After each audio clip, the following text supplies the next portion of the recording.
și să ne ascult într-un sărut în care eu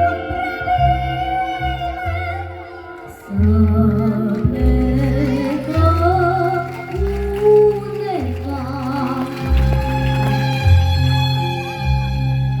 unde cerul e nici stea, unde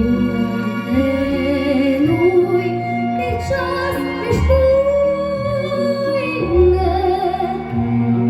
să merg ales din univers cu singur foc nebulit. Mă topesc doar în privirea ta, mă atingi de fapt cu gusta. Tu ești iara mea tandră de care mi-e dor, ia-mă cu tine în zbor, ușor, ușor.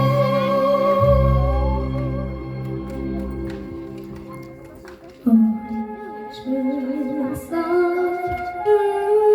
întâmpla, nu trăda povestea mea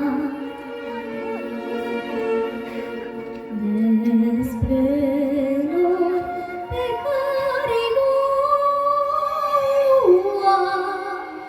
noi doi